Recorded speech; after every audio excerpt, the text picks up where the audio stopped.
قال رسول اللہ صلی اللہ علیہ وسلم انہا ستکون فتنۃ، ان قریب ایک بہت بڑا فتنہ رونما ہوگا۔ حضور نے خبر دی فتنے کی۔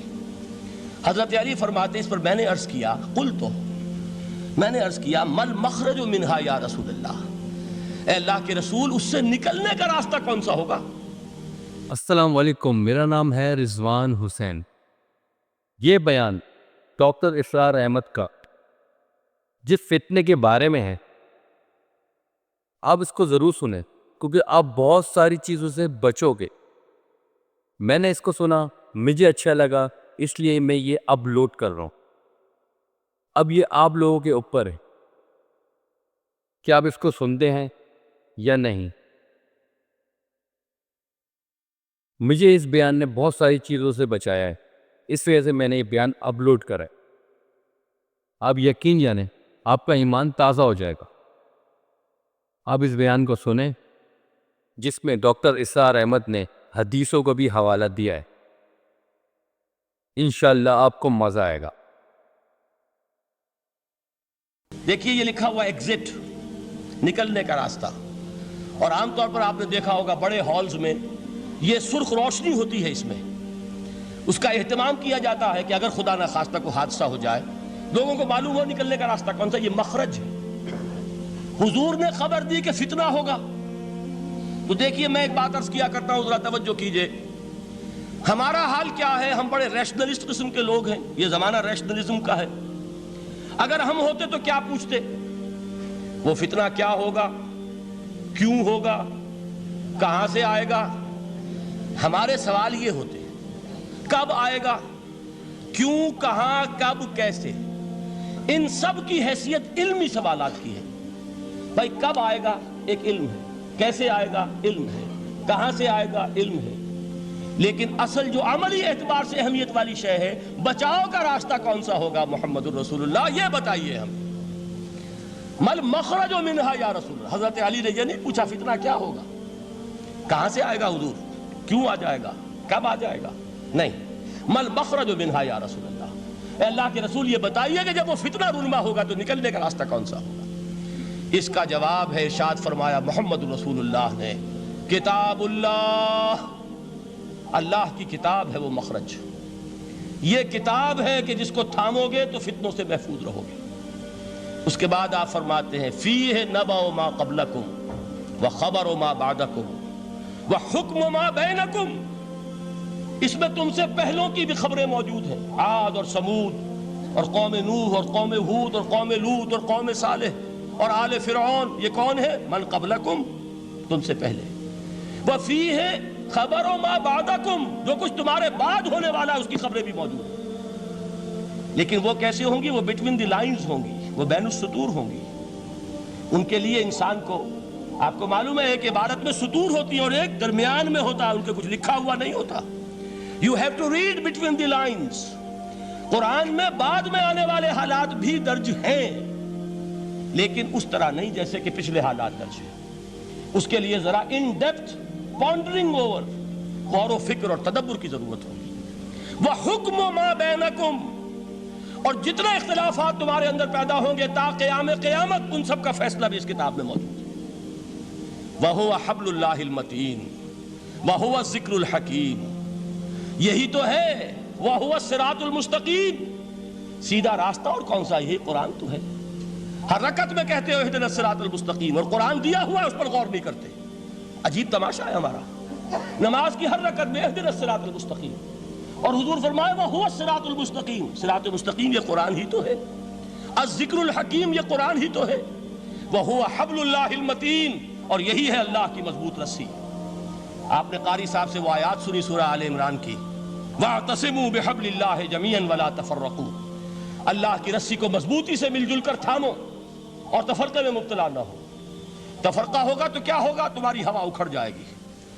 یہ کہ فَتَذْهَبَ رِيحُكُمْ، اگر تم اختلاف کرو گے تو تمہاری ہوا اکھڑ جائے گی، آج وہ ہوا اکھڑ چکی ہے۔ تو فرمایا وَاعْتَصِمُوا بِحَبْلِ اللَّهِ جَمِيعًا وَلَا تَفَرَّقُوا، اللہ کی رسی کو مضبوطی کے ساتھ مل جل کر تھامو اور تفرقے میں مت پڑو۔ حضور فرما رہے ہیں وہ اللہ کی رسی کون سی؟ ہوا حبل اللہ المتین، یہی قرآن ہے اللہ کی مضبوط رسی۔ علامہ اقبال نے کیا خوب کہا ہے. علامہ اقبال نے قرآن اور حدیث کے حقائق کو جس طریقے سے اشعار کا جامہ پہنایا ہے، وہ تو خود کہتے ہیں گوہر دریائے قرآن سفتام، میں نے قرآن مجید کے دریا سے موتی نکال کر اپنے اشعار کے اندر میں نے چن دیے ہیں. میرا کام اور کچھ نہیں ہے.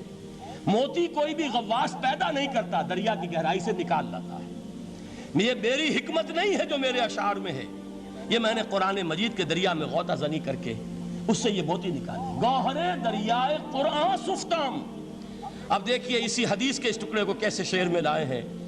از یک آئینی مسلمان زندہ است، پیکرے ملت سے قرآن زندہ ہست. مسلمان کی زندگی تو ایک آئین کے بدولت ہے، یہ آئین قرآن. ہم نے دنیا کے سامنے جھولیاں پساری، ہم نے طرح طرح کے نظاموں کو آزمایا، لیکن اس قرآن کی طرف پیش قدمی نہیں کی. اللہ تعالیٰ ڈھیل دیتا ہے لیکن سزا بھی بہت سخت ہوتی ہے. ان بطش ربک لشدید، وہ ہم پر کوڑا برسا ہے. تاریخ انسانی کی عظیم ترین شکستوں میں سے ایک شکست ہے کہ جو ہمارے ماتھے پر کلنک کے ٹیکے کی طرح موجود ہے. اللہ کرے کہ آئندہ یہ تاریخ اپنے آپ کو نہ دہرائے.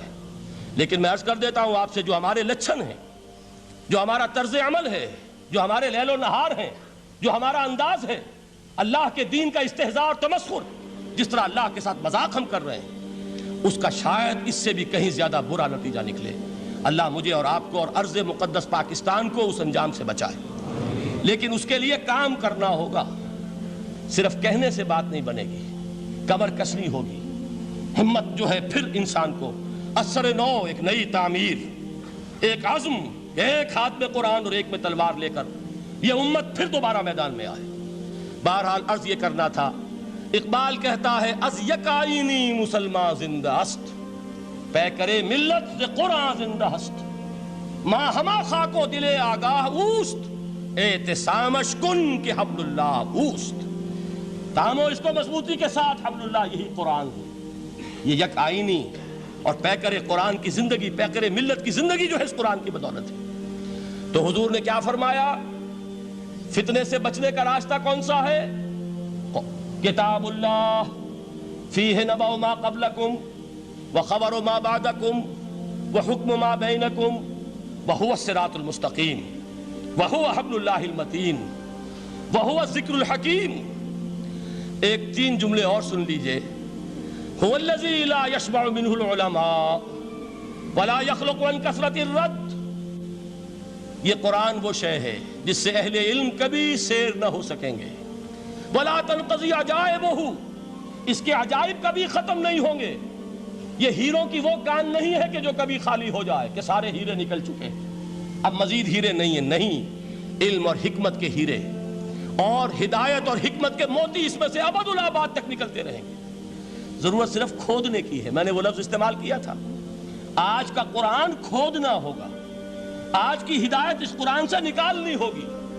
قرآن جب نازل ہوا آن دی سرفیس، بالکل ظاہر وہ تھی اس کی ہدایت جو اس دور کے لیے ضروری تھی. ہمیشہ کی ہدایت اس کے اندر رکھ دی گئی ہے، اس میں مضمر ہے، اس میں چھپی ہوئی ہے. اس کے لیے تدبر کی ضرورت ہے. کتاب انزلناہ الیک مبارک لیدبروا آیاتہ ولیتذکر اولو الالباب. لوگ تدبر کریں، اس کی گہرائیوں کے اندر غوطہ زنی کریں. لا تنقضی عجائبہ، اس کے عجائب کبھی ختم نہیں ہوں گے. ولا یشبع منہ العلماء، اہل علم کبھی اس سے سیر نہیں ہوں گے. آپ کو سخت بھوک لگی ہوتی ہے اور کھانا کھانے کے تھوڑی دیر کے بعد اب آپ کا ہاتھ رک جاتا ہے، سیر ہو گئے. بہترین کھانا ہے لیکن نہیں کھا سکتے. اگر عام حالات میں وہ آتا تو کبھی نہ چھوڑتے، لیکن اب وہ آپ کا میزبان کہہ رہا کچھ اور لیجئے، تناول فرمائیے ذرا. یہ بھائی نہیں، میں اب بھر چکا. یہ آپ کہتے ہیں کہ نہیں؟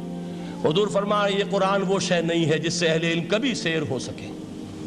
ان کی پیاس بڑھتی چلی جائے گی، ان کے اندر quest of knowledge, search for wisdom بڑھتی چلی جائے. کبھی بھی انسان یہ محسوس نہیں کرے گا کہ مجھے جو لینا تھا میں لے چکا، بلکہ یہ کہ جیسے جیسے قدم آگے بڑھیں گے تہذیب کے، تمدن کے، علم کے، اتنے ہی قرآن جو ہے وہ آگے بڑھتا چلا جائے گا ہر دور کی رہنمائی کے لیے. لا تنقضی عجائبہ ولا یخلق عن کثرت الرد، بار بار کے پڑھنے سے اس پر بوسیدگی طاری نہیں ہوگی. دنیا کی اور کتابیں ہیں، 1 دفعہ پڑھ لیں گے، 2 دفعہ پڑھ لیں گے، 3 دفعہ پڑھ لیں گے، 4 دفعہ پڑھ لیں گے، پھر جی نہیں چاہے گا. امید کرتا ہوں یہ بیان آپ کو اچھا لگا ہوگا. اس نے بہت ساری چیزیں آپ کو کلیئر کر دی ہوں گی۔